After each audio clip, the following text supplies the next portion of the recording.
বারবার বলছে তাদেরকে কি হেফাজতে নেওয়ার প্রয়োজনীয়তা রয়েছে সিবিআই এর আপনার মনে হয়? দেখুন, সিবিআই কাকে হেফাজতে নিবে সেটা সিবিআইয়ের ব্যাপার। এবং সিবিআই, আমি কালকে বলছিলাম শিক্ষক দিবসের একটি প্রোগ্রামে গিয়ে সংবাদ মাধ্যমকে, যে এখানে সিবিআই অর্ডার দিয়েছেন chief justice Kolkata high court, supreme court সেটাকে কন্টিনিউ করেছেন এবং সিবিআই রিপোর্ট তারা ইনিশিয়ালি কনফিডেন্স রেখে সিবিআইকে অ্যাকশন টেকেন রিপোর্ট সুপ্রিম কোর্টে সাবমিট করতে বলেছেন। আমরা সবাই অপেক্ষা করেছিলাম যে গতকাল সুপ্রিম কোর্ট এটাকে গুরুত্ব দিয়ে দেখবেন। যে কোনো কারণে হয়নি। আমরা দেখেছি কালকে সন্ধ্যাবেলা বিষয়টার গুরুত্ব এবং মানুষের আবেগ দুটোকে মর্যাদা দিয়ে সুপ্রিম কোর্ট দ্রুততার সঙ্গে সোমবার দিন টপে রেখেছেন বিষয়টা। তাই আমরা আশাবাদী যে সুপ্রিম কোর্টে যারা আছেন তারাও প্রত্যেকে বিশেষভাবে আইন জানা ব্যক্তি, তারাও সংবেদনশীল মানুষ বলে আমি মনে করি। তারাও পশ্চিমবঙ্গে কি ঘটছে, কলকাতায় কি ঘটছে, চিকিৎসক সমাজ, সাধারণ মানুষ, পলিটিক্যাল পার্টি, বিশেষ করে ভিকটিমের পরিবার, তারা কি বলছে সেটা তারাও নিশ্চিতভাবে সে সম্পর্কে অবগত আমার মনে হয়েছে। তাই আমাদের সকলের উচিত ভারতবর্ষের সর্বোচ্চ আদালতের উপর ভরসা রাখা এবং সোমবারের হিয়ারিং বা কোনো অর্ডার যদি তারা দেন তার জন্য অপেক্ষা করেই মন্তব্য করা।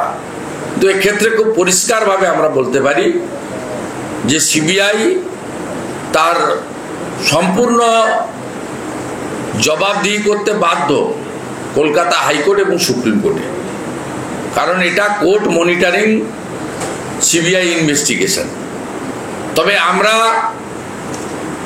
আজকে সুপ্রিম কোর্টে যেভাবে এই করাপ্টেড টেন্টেড একজন স্বাস্থ্য দপ্তরের সঙ্গে যুক্ত থাকা চিকিৎসক কাম আধিকারিককে তার বিরুদ্ধে করাপশনের মামলাতে তার পিলকে যেভাবে ডিসমিস করেছেন বা কোর্টের লাইভ ভিউতে আমরা কোর্টের যে বক্তব্য অনারেবল চিফ জাস্টিসের বা তার যে লফুল্লি তার যে কমেন্ট, এটা যারা কোর্টের লাইভ ভিউ আমরা দেখেছি, আমরা অত্যন্ত খুশি আজকের এই পিল ডিসমিস করা এবং সিবিআই ইডিকে পুরো ইনভেস্টিগেশন করতে দেওয়ার জন্য। এবং এনফোর্সমেন্ট ডাইরেক্টরেটও তালা থানার কেসটা নিয়েছেন। এর বাইরেও স্বাস্থ্য দপ্তরে আরও একাধিক দুর্নীতি হয়েছে সরাসরি মুখ্যমন্ত্রী তথা স্বাস্থ্যমন্ত্রীর নেতৃত্বে। আপনারা জানেন 2020 সালে কোভিডের পরে পিএম কেয়ারের অর্থ প্রায় 2200 কোটি টাকার অর্থ, সেটা নিয়ে বর্তমান স্বাস্থ্যমন্ত্রী, তখনও স্বাস্থ্যমন্ত্রী ছিলেন মুখ্যমন্ত্রী, তিনি আজকে যিনি উনার মেন অ্যাডভাইসার, তখন মুখ্য সচিব ছিলেন, আলাপন বন্দ্যোপাধ্যায়ের নেতৃত্বে ইনভেস্টিগেটিং কমিটি করেন। আমরা একাধিকবার সেই দিদেন সিএস এর নেতৃত্বে যে ইনভেস্টিগেশন হয়েছিল তার কপি সামনে আনতে আমরা বলেছিলাম। সেই কপি সামনে আনা হয়নি। বিধানসভায় তো প্লেসের প্রশ্নই নেই, কারণ স্বাস্থ্য এবং পুলিশ বা পুলিশের কোনো কোশ্চেন অ্যান্সার পশ্চিমবঙ্গ বিধানসভায় হয় না।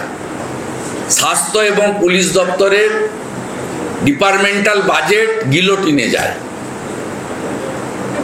অর্থাৎ আপনারা যারা অ্যাসেম্বলি বিট করেন তারা প্রত্যেকে জানেন যে মুখ্যমন্ত্রীর দপ্তরগুলো ওখানে কোশ্চেন অ্যান্সার, কলিং অ্যাটেনশন এগুলো কিছু হয় না, ডিপার্টমেন্টাল বাজেটও হয় না। এবং মাননীয় তদানীন্তন রাজ্যপাল, আজকের উপরাষ্ট্রপতি মাননীয় জগদীপ ধনখড়জি সম্মানীয়, তিনিও, আমি যখন এলওপি হিসেবে বারবার ডিমান্ড করেছি এটা সামনে আনা হোক, তিনি গভর্নমেন্টকে চেয়েছিলেন রিপোর্ট। গভর্নমেন্ট সেই রিপোর্ট দেয়নি।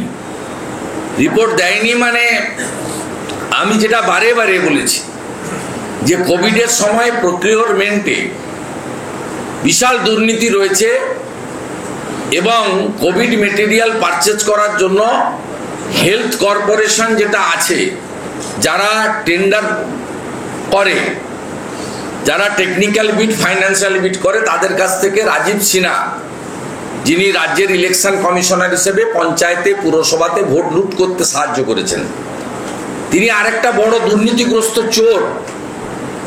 তিনি তখন ওইটা দিয়ে দেন এমএসএমই দপ্তরকে। এমএসএমই দপ্তরে রাজেশ সিনহা ছিলেন, রাজীব সিনহা আলাদা সিএস, রাজেশ সিনহা ছিলেন। রাজেশ সিনহা এটা দিয়ে দেয় তন্তুজকে। তন্তুজ হচ্ছে এসটিইউ, স্টেট গভর্নমেন্ট আন্ডারটেকিং। তার ফলে তাদেরকে টেন্ডার করতে হয়নি। তারা মাস্ক থেকে, আপনার ভেন্টিলেশন মেশিন থেকে, আপনার স্যানিটাইজার থেকে, সবচেয়ে বেশি ছিল করোনার সময় কোভিড অ্যাপ্রন, প্রচুর ডিস্ট্রিবিউট হয়েছে, হাজারে হাজারে, লক্ষ লক্ষে। এগুলো সব তিনি মহেশ পাঞ্জাবিকে, পবন অরোরাকে সাপ্লাই করার কাজে দিয়েছিলেন। আমার কাছে সাফিসিয়েন্ট ডকুমেন্টস রয়েছে। স্বাস্থ্য দপ্তরের চুরি দুর্নীতি সব সীমাকে লঙ্ঘন করে যাবে। স্বাস্থ্য দপ্তরের চুরি দুর্নীতি, খাদ্য এবং শিক্ষা পশ্চিমবঙ্গের লোক দেখেছেন। স্বাস্থ্য দপ্তরে কিভাবে চুরি হয়েছে, তখন যিনি সেক্রেটারি ছিলেন একজন মহিলা আইএস অফিসার, তাকে, যাকে এখন পাবলিক সার্ভিস কমিশনের চেয়ারম্যান করা হয়েছে, তিনি সমস্ত ঘোটালা ওখানে ঘটিয়েছেন। আর পবন অরোরা, মহেশ পাঞ্জাবি, এদের পরিচয়, এদের কোম্পানির ডিটেলস আমি আপনাদের প্রয়োজনে পরে দেব। এই পবন অরোরার ছেলের নাম হচ্ছে অঙ্কুশ অরোরা। অঙ্কুশ অরোরা বিবাহ সূত্রে আবদ্ধ হয়েছেন মেনকা গম্ভীরের সঙ্গে। আপনি লিঙ্ক আপটা কোথায় কত দূরে আছে, শুধু এসপি দাস নয়, এই যে বড় বিরাট র্যাকেট, আমি আপনাদেরকে পরে দেখিয়ে দেব। আপনার জ্বর মাপার যে মেশিন তখন এসেছিল, সেই মেশিনগুলো বাজারের মূল্য থেকে 4 গুণ 5 গুণ দামে সাপ্লাই করা হয়েছে। কিভাবে কোটি কোটি টাকা, 100 কোটি টাকা তছনছ হয়েছে স্বাস্থ্য দপ্তরে, একটা আরজিগরকে দিয়ে বলে বোঝানো যাবে না। তাই এটা সময় মতো হবে। আমরা খুব খুশি যে সুপ্রিম কোর্ট সিবিআই এবং ইডিকে স্বাস্থ্য দপ্তরের বিষয়ে দিয়েছেন। এবং আমি একটু আগেই শুনেছি, সত্যি মিথ্যা জানি না, সুভাষ গ্রামে যার বাড়িতে রেড হয়েছিল মিস্টার প্রসূন চ্যাটার্জি সম্ভবত, তাকে ইডি ডিটেন করেছেন বা তাকে নিয়ে এসছেন, ইন্টারোগেশন করবেন, কালকে বোঝা যাবে ফরওয়ার্ড করলে, বা তারা যদি প্রেস স্টেটমেন্ট দেয়। তার মানে সকলেই অ্যাক্টিভ। আমার ফুল কনফিডেন্স আছে যে সুপ্রিম কোর্ট শুধুমাত্র জাস্টিস ফর আরজিকর নয়, স্বাস্থ্য দপ্তরের কমপ্লিট র্যাকেটটাকে under the leadership of the health minister as well as chief minister, এটাকে প্রপারলি এক্সপোজ করবেন এবং ক্ষমার অযোগ্য কাজ যারা করেছেন তাদের বিরুদ্ধে ব্যবস্থা নেবেন। যারা বাড়ির কুকুরকে ডায়ালিসিস করার জন্য এসএসকেএমে পাঠান, তারা পারেন না এমন কোনো কাজ নেই। যারা এই শাসক দলকে কোনো কিছু পাওয়ার লোভে বা ভুলে এখনো ভোট দিয়েছেন, বিচারের ভারটা তাদের উপরে রেখে দিয়ে গেলাম। সেদিনকার বিধানসভা অভ্যন্তরে একটা ব্যাপার নিচ্ছিলেন, কিন্তু সিপির নামে এক্সপাঞ্জ করা হয়েছিল, কিন্তু পাল্টা মুখ্যমন্ত্রী বলেছিলেন প্রধানমন্ত্রী পদত্যাগ চাই, আপনার পদত্যাগ চাই। প্রধানমন্ত্রী স্বরাষ্ট্রমন্ত্রী তো, তারা তো হাউসের সদস্য নয়, কিন্তু সেগুলো এক্সপাঞ্জ হয়নি। না, এক্সপাঞ্জ করবে না তো স্পিকারের একটা চোখ বন্ধ থাকে। আমাকে কিভাবে ডিস্টার্ব করছিল দেখছিলেন না? মুখ্যমন্ত্রী পার্ক স্ট্রিট কাণ্ডে কি বলেছেন, কামদুনিতে কি বলেছেন, হাঁসখালিতে কি বলেছেন, আপনার কালিয়াগঞ্জে কি বলেছেন, আমি তো তার কাগজের পোর্টালের সব ডকুমেন্ট এভিডেন্স দিয়ে বলেছি, রেফারেন্স দিয়ে। National portal, national print media, electronics media, স্টেটের প্রিন্ট মিডিয়া, ইলেকট্রনিক্স মিডিয়া, সব রেফারেন্স তো ওনার হাতে দিয়ে দিয়েছি। বিষয়টা হচ্ছে আমাদের জুনিয়র ডাক্তার ভাইরা বোনেরা এরা প্রতীকী মেরুদণ্ড নিয়ে মিছিল করছে এবং সেটা বিনীত গোয়েলের টেবিলেও রেখে দিয়েছে। বিমান ব্যানার্জিরও তাই হয়েছে। বিমান ব্যানার্জির রক্ত মাংসের শরীরে আমার মনে হয় ভালো করে পর্যবেক্ষণ করলে মেরুদণ্ড খুঁজে পাওয়া যাবে না। মেডিকেল কলেজ হাসপাতালে 28 বছর বয়সে একজন তরুণ আজকে তার মৃত্যু হয়েছে চিকিৎসার অভাবে। সেটা নিয়ে শাসক দল তৃণমূল বলছে যে চিকিৎসকদের আরো বেশি সংবেদনশীল। যে কোনো মৃত্যু দুঃখজনক, যে কোনো মৃত্যু দুঃখজনক। সরকার জানেন যে জুনিয়র ডাক্তাররা একটা দাবিতে আন্দোলন করছে। সেই দাবিতে আমরা যেমন বিজেপি দাবি করছি মুখ্যমন্ত্রী পদত্যাগ, তারা ওই জায়গায় নেই, তারা শিবির অপসারণ চাইছেন। রাজ্য সরকার আন্দোলনকারীদের সঙ্গে বসে তাদের দাবিগুলো কেন পূরণ করতে পারছেন না? তারা তো কোনো রাজনৈতিক দাবি রাখেনি এখন অবধি, আমি শুনিনি। যদিও তাদের মিছিলের সামনের দিকে না হলেও পিছনে উঠছে। এবং তারা ভোর হলো দৌড় খোলো, বিনীত গোয়েল ওঠো রে, চটি চাটতে যাও রে। এর চটি কার চটি তো সবাই বুঝতে পারছে। আর চটিটা কি অজন্তা হওয়াই কার চটি কে তো সবই তো বলছে, ওরা লোক বুঝতে পারছে। কিন্তু তবুও তাদের যে অফিসিয়াল ডিমান্ড যখন প্রেসকে বলছে, সোশ্যাল মিডিয়ায় পোস্ট করছে, স্পিচে বলছে, তখন তাদের ডিমান্ডগুলো অনেকটা অ্যাডমিনিস্ট্রেটিভ। তা অ্যাডমিনিস্ট্রেটিভ ডিমান্ডগুলো তো মেনে নিলেই সমস্যার সমাধান হয়। আর আমি শুনেছি যে জুনিয়র ডাক্তাররা আর্জি করে তারা তাদের মুভমেন্ট চালিয়ে গেলেও সিনিয়র ডাক্তাররা তারা অ্যাডিশনাল টাইম দিয়ে এটা মেক আপ করছেন। প্রথমত এটা নিয়ে বিরোধী দলনেতার দুটো কথা। এক হচ্ছে অ্যাডমিনিস্ট্রেটিভ ডিমান্ড রাজ্য সরকারের পক্ষে মুখ্য সচিব, স্বাস্থ্য সচিব তাদের সঙ্গে গুরুত্ব দিয়ে বসে, মুখ্যমন্ত্রীর যদি বসতে লজ্জা লাগে তাহলে তার আধিকারিক ব্যুরোক্র্যাটকে দিয়ে বসিয়ে এটা সমাধান করে তার দাবি মেনে নেওয়া উচিত। আর সেকেন্ড থিং হচ্ছে যে জুনিয়র ডাক্তারদের আন্দোলনটাকে কিছুতেই থামাতে পারছে না, আর মহালয়া এখনো অনেক দিন বাকি আছে, তাই এটাকে কালিমা লিপ্ত করার জন্য এই বিষয়গুলো আনা হচ্ছে। আপনারা নিজেরাই জানেন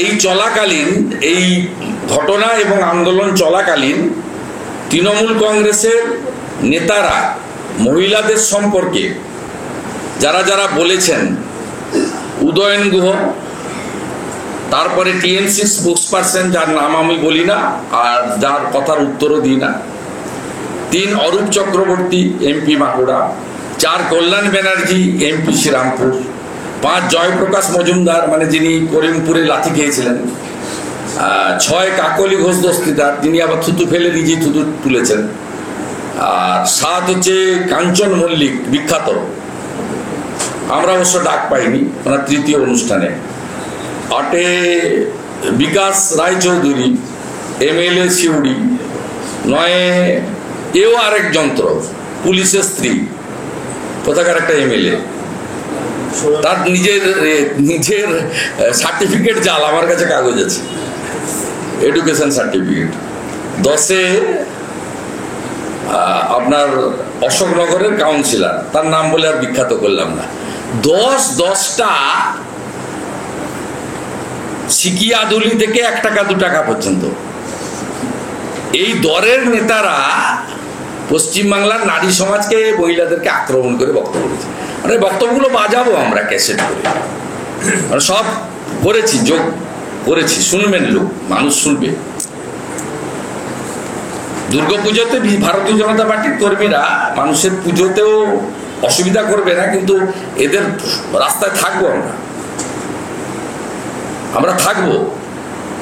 সব বড় পুজো প্যান্ডেলের কাছে রাস্তাঘাটে ভারতীয় জনতা পার্টিরা ক্যাম্প করে করে থাকবে, হস্তাক্ষর সংগ্রহ হবে। বাকিটা 16 তারিখে আমাদের রাজ্য কমিটি থেকে সভাপতি অথবা তার দায়িত্বপ্রাপ্ত কেউ পরবর্তী কর্মসূচিগুলো ঘোষণা করবে। আপনাকে বলি, ওই দিন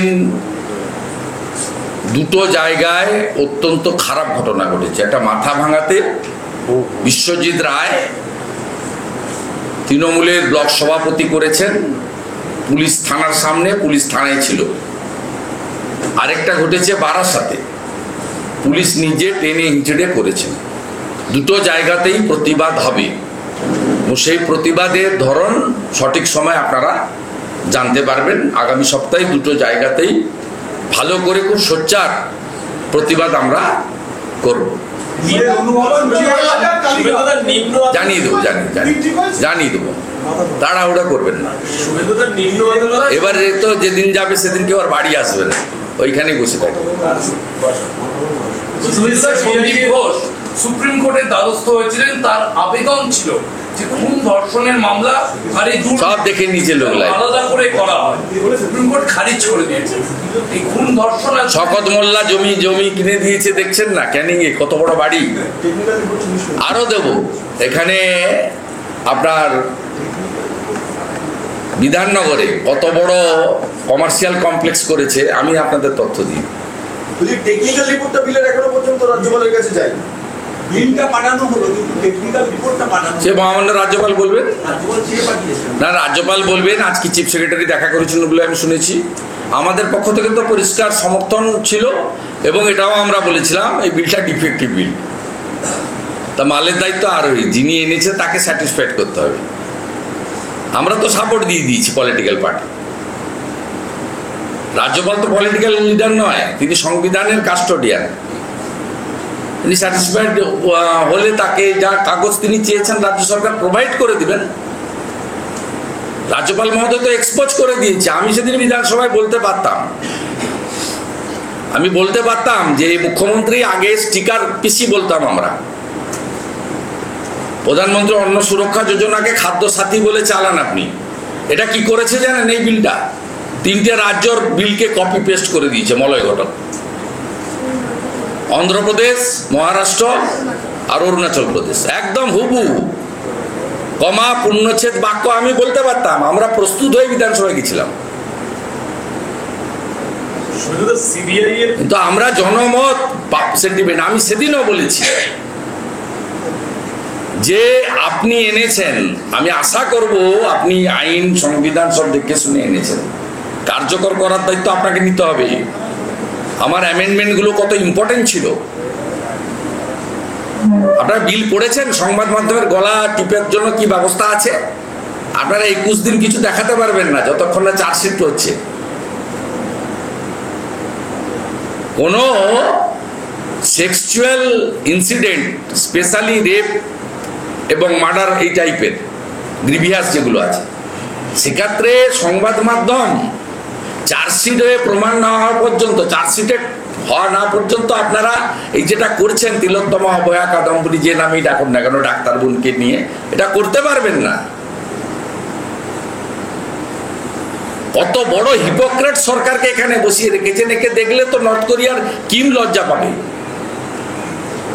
বলে আমার উপরেও আরেকজন আছে পৃথিবীতে বেঁচে এখনো। আপনি বিলের 4th পয়েন্টে পড়ুন, ক্লিয়ার লেখা আছে কোন সংবাদ মাধ্যম, কোন ইলেকট্রনিক্স মিডিয়াতে কিচ্ছু যাবে না। এইরকম একটা অগণতান্ত্রিক, আমার তো 77 সালে আমাদের বয়স কম ছিল, বাবাটা জানেন ইন্দিরা গান্ধী জরুরি অবস্থার সময় সব মিডিয়া পেপারের লোকদের অ্যারেস্ট করছিল, আটকে ছিল। তো আমার মনে হয় তখনও এই ধরনের বিল ছিল না, ব্রিটিশরা করেছে বলে আমার জানা নেই। সম্পূর্ণ রাজনীতির বাইরে, সমাজের ব্যাধি, সমাজ থেকে ব্যাধি মুক্ত করতে হবে। সেদিনকে প্রদীপ মোমবাতি নিয়ে সবাই সেই আপনার নিউ টাউনের আপনার গেট থেকে শুরু করে সব গোটা রাজ্য জুড়েই তো আমি স্লোগানগুলো দেখছিলাম। ছোট ছোট বাচ্চা থেকে বয়স্ক মানুষ সবাই একই কথা বলছিল, আমার মাটি আমার দেশ, ধর্ষকদের করব শেষ। কিন্তু এখানেও খবর আটকাবো বিল করে, সংবিধানকে মানব না, কনকারেন্ট লিস্ট, যেমন কেরালা সিপিএম এর মুখ্যমন্ত্রী করে দিয়েছিলেন বিদেশ সচিব। অর্জুন রাম মেঘওয়ালের স্টেটমেন্ট দেখবেন, ল মিনিস্টারের এসে গেছে যে কেরালার সিপিএম সরকার যা করেছে মূর্খের মতো বিদেশ সচিব, এখানকার সরকারও তাই করেছে। আমরা সাপোর্ট দিয়েছি, কার্যকর আপনাকে করতে হবে, কারণ আপনি 28 তারিখে বলেছেন আপনার লোকরা মঙ্গলবার দিন বিল এনেছে, সোমবার সন্ধ্যায় একটা বিল এনেছিলেন ডিফেক্টিভ বিল, তার উপরে আমরা অ্যামেন্ডমেন্ট দিয়েছি, আপনি সকালবেলা আবার আরেকটা বিল এনেছেন। অতএব লফুল্লি বিল আনা এবং কার্যকর করার দায়িত্ব আপনার। আমরা তো সমর্থন করেছি, বলতে পারবেন না কেউ ডিভিশন চেয়েছি, আমার অ্যামেন্ডমেন্টগুলো রিজেক্ট করেছেন। আমি তো অ্যামেন্ডমেন্ট যে দিয়েছিলাম, কেন স্পিকার দলদাস স্পিকার করতে দিচ্ছিল না আপনারা কারণ বুঝেছেন? এভিডেন্স টেম্পার, এফআইআর রিফিউজ, সাক্ষীর বয়ান বদল, সাক্ষীদের নিরাপত্তা। আপনি কনভিকশন দেবেন কি করে? সাক্ষীকে ঠিক রাখতে হবে তো। যে ডাক্তার, যে পুলিশ চার্জশিটে ফরওয়ার্ডিংয়ে কেস ডায়েরিতে এক কথা লিখলো, সেই পুলিশ যখন 8 বছর পরে তাকে ডাকা হয়, আমরা প্র্যাকটিক্যাল দেখেছি, বলছে চিনতে পারছি না, তখন কি বল লিখেছিলাম মনে নেই, রিটার করে গেছি। সাক্ষীরা দিনের পর দিন বলে অসুস্থ, বাড়িতে কাজ আছে, বাইরে আছি, সাক্ষীদের ভয় দেখানো হয়। এই কথাগুলোই তো ছিল যে আপনি বাজার গরম করার জন্য আপনি বলছিলেন না যে আপনার লোকরা বলছিল, আপনার সব চ্যাং ব্যাং যারা আছে কর্মচারীরা ব্যাপক প্রচার, বাপরে বাপ ইনি রেভলিউশন করে। যত অরাজনৈতিক কর্মসূচি হবে রাজনৈতিক উদ্দেশ্য ছাড়া, ভারতীয় জনতা পার্টির রাজ্য সভাপতি এবং আমি বারে বারে বলেছি, আমাদের কর্মী সমর্থক ভোটার সবাই অংশগ্রহণ করবে, কারোর জন্য বাধা নিষেধ নেই। আমরা সিপিএম এর মতো সেটিং করি না। সিপিএম এর লালবাজার অভিযান ছিল 3 তারিখ, পুলিশের সঙ্গে কথা বলে রাজাবাজার থেকে শ্যামবাজার করেছি। আজকেও স্বাস্থ্য ভবনে সেদিন আমাকে টেনে নিয়ে জিপে তুললো, ভ্যানে তুললো, 8 ঘন্টা বসিয়ে রাখলো ড্রাইভারকে পাপ পাত্তা করে। সুকান্ত বাবুদের তাড়া করে নিয়ে গেল অনেক দূর। আমরা 45 জন গ্রেপ্তার হয়েছিলাম। পুলিশের বেড়া ছিল, বাধা ছিল। আজকে সিপিএম কে দেখুন কথা বলে করলো। সিপিএম নবান্ন অভিযানের বিরোধিতা করেছে ছাত্র সমাজের ন্যাশনাল ফ্ল্যাগ নিয়ে। সিপিএম এর পলিসি হচ্ছে মমতা ব্যানার্জিকে ক্ষমতায় রাখা, আমাদের পলিসি হচ্ছে জাস্টিস ফর আরজি কর। আমাদের অন্য কোনো পলিসি নেই। আমরা বকটুইতে ছুটে গেছিলাম প্রথম, মুসলিম এলাকা, ভোট দেয় না আমাদের। আগে 17টা দিয়েছিল, আপনার 21 সালে এই পঞ্চায়েতে 35টা দিয়েছি বকটুই গ্রামে। আমাদের কোনো ইন্টারেস্ট নেই, পলিটিক্যাল ইন্টারেস্ট নেই। আমরা গেছি as a no setting opposition, এবং opposition means, opposition leader means those who are torture by the state government and state police and state ruling party, তার সবার জন্য আমরা আছি। আমি মগরাহাটে গিয়ে পঞ্চায়েত ভোটের পরে রিলিফ ডিস্ট্রিবিউশন করেছি আইএসএফ সিপিএম এর লোকদের বাড়িতে, ওরা অ্যাকসেপ্ট করেছে। নিচের তলার লোকরা চায় মমতা ব্যানার্জি যাক, উপরতলা সিপিএম এর নেতারা চায় মমতা ব্যানার্জি থাক। ওই জন্য আমার বিরুদ্ধে যখন ভোট হয় তখন আগে দাঁড়ায় ইব্রাহিম আলী, কবির মোহাম্মদ, আর এবারে মমতা ব্যানার্জিকে জিতানোর জন্য মীনাক্ষীকে পাঠিয়েছিল, জামানত জব্দ হয়ে বাড়ি এসেছে। এখন পাবলিক সার্ভিস কমিশনের চেয়ারম্যান করা হয়েছে। তিনি সমস্ত ঘোটালা ওখানে ঘটিয়েছেন। আর পবন অরোরা, মহেশ পাঞ্জাবি, এদের পরিচয়, এদের কোম্পানির ডিটেলস আমি আপনাদের প্রয়োজনে পরে দেব। এই পবন অরোরার ছেলের নাম হচ্ছে অঙ্কুশ অরোরা। অঙ্কুশ অরোরা বিবাহ সূত্রে আবদ্ধ হয়েছেন মেনকা গম্ভীরের সঙ্গে।